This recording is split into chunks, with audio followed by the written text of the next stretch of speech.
Work life और cadre के बजाय बहुत ही शानदार है। जैसे इसमें 9:30 का टाइम रहता है और 6 बजे तक का रहता है, वही जो सबका रहता है। और सैटरडे संडे की मेरा मोटिवेशन था, भाई मुझे नौकरी चाहिए थी, घर की आर्थिक स्थिति सही नहीं थी, इसलिए चाहिए थी।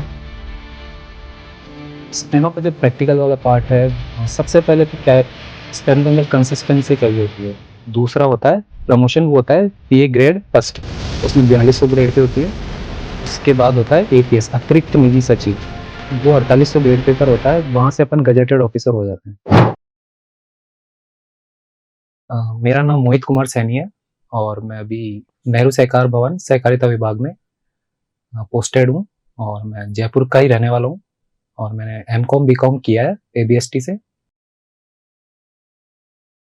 एग्जाम की स्ट्रेटेजी के अंदर मैंने रिटर्न एग्जाम पहले होता है, इसके अंदर 2018 वाली जो भर्ती थी उसके अंदर भी पहले रिटर्न एग्जाम था और उसके बाद स्टेनो का प्रैक्टिकल था। तो रिटर्न एग्जाम की तैयारी में जीएस वाला पार्ट है, जनरल साइंस, हिंदी इंग्लिश और जीके। उसके अंदर जीके के अंदर इंडिया की ज्योग्राफी एक्स्ट्रा है, बाकी सारा राजस्थान वाला पार्ट है। तो मैंने राजस्थान वाला पार्ट है जो अपने बेसिक बुक आती है सिखवाल की, उज्जवल मानचित्रा वाली, उसके अंदर से तैयारी करी। और जनरल साइंस के लिए मैंने दिशा दिशा की साइंस की बुक आती है वहाँ से, और बाकी छोटे छोटे नोट्स अलग अलग क्लासों से मैंने अरेंज करके खुद के नोट्स बनाकर उससे तैयारी करी। हिंदी के लिए मैंने राघव प्रकाश का बेहतर समझा और सारे बुक्स के बजाय, तो मैंने उससे तैयारी करी। और इंग्लिश के लिए नीतू मैम की बुक आती है पैरामाउंट, उससे मैंने तैयारी करी। वर्क लाइफ और कैडर के बजाय बहुत ही शानदार है। अपन मिनिस्ट्रियल स्टाफ को देखते हैं या अकाउंट सर्विस वालों को देखते हैं या फिर इंस्पेक्टर कैडर और भी होते हैं, आरएस की अलाइड सर्विस है, उससे काफ़ी बेहतर एक वर्क प्रोफाइल होती है, क्योंकि अपन डायरेक्ट किसी भी अधिकारी के कांटेक्ट में रहते हैं, अपन उनसे डायरेक्ट बातचीत होती है, जितना और किसी से कांटेक्ट नहीं हो पाता अपनी डायरेक्ट उनसे रहती है।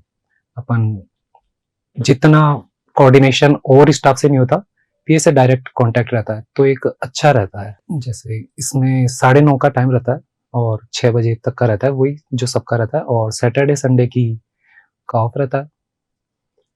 और वर्क प्रेशर का ऐसा कोई ज़्यादा लोड नहीं है, क्योंकि खुद का तो कुछ है नहीं। एग्जाम का मोटिवेशन सबका अलग अलग होता है, मेरा अलग था, लोगों का और लोगों का अलग हो सकता है। मेरा मोटिवेशन था, भाई मुझे नौकरी चाहिए थी, घर की आर्थिक स्थिति सही नहीं थी, तो इसके लिए चाहिए थी।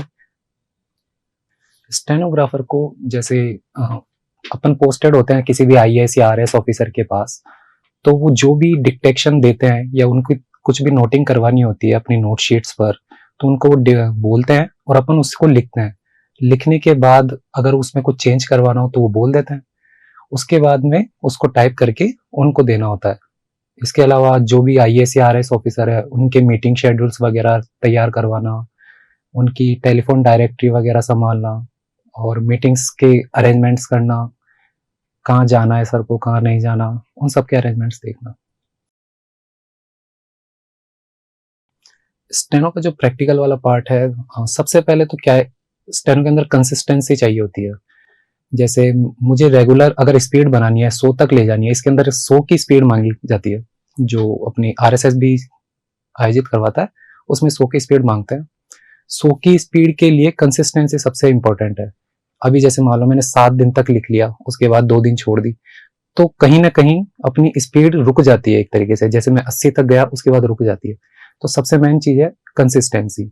दूसरी जो है, अपन आउटलाइन बनाते हैं इसके अंदर, आउटलाइन जो होती है शॉर्ट्स के अंदर अपन बनाते हैं, तो आउटलाइन बनाने का ज्यादा प्रयास करें।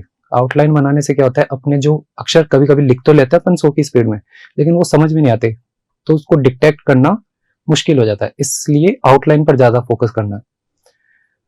इसके अलावा अपने खुद के शॉर्ट्स बनाएं, ताकि शॉर्ट्स खुद बनाएं और उनकी प्रैक्टिस करें।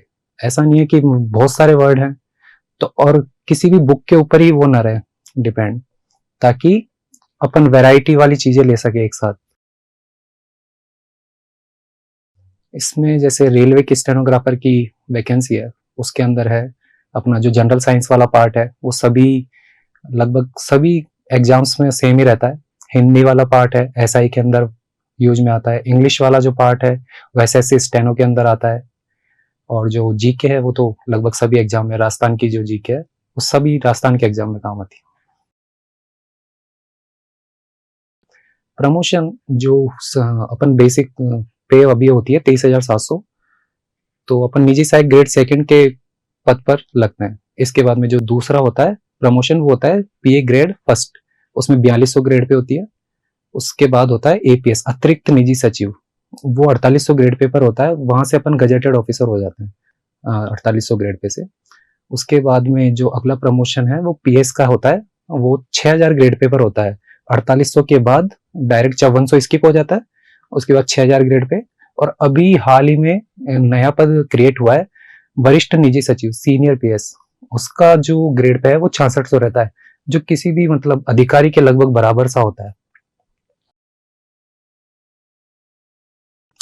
सबसे मेन तो कंसिस्टेंसी रखिए, और इसके अलावा आप अपना खुद का मोटिवेशन देखिए उसके अंदर कि हाँ भाई मुझे क्यों लगना है, अपना वाई ढूंढिए, उसके बाद में तैयारी स्टार्ट कीजिए। ऐसा नहीं हो कि हाँ भाई पहले अपन चले गए फिर बाद में लौट कर आ रहे हैं, और पूरा भरोसा रखिए इस पूरी प्रोसेस के ऊपर। कई बार क्या होता है अपन स्टेनो सीखना स्टार्ट तो कर देते हैं, फिर बीच में ऐसा लगता है कि हाँ भाई अरे यार अब नहीं हो रहा, ऐसा नहीं होता है, किसी भी चीज को टाइम देना पड़ता है। अब स्टेनो के अंदर यही है, पहले रिटर्न की तैयारी करो और स्टेनो की तैयारी करो, तो अपन को स्टेनो पहले सीखनी है, ये नहीं कि हाँ भाई रिटर्न निकल जाएगा उसके बाद में अपन स्टेनो की तैयारी करेंगे। क्योंकि रिटर्न निकल भी जाएगा तो कई लोग मैंने देखे हैं जिनके रिटर्न के अंदर 200 में से 180-85 नंबर थे, उसके बाद में भी वो स्टेनो के स्किल के अंदर स्किल टेस्ट के अंदर रह गए।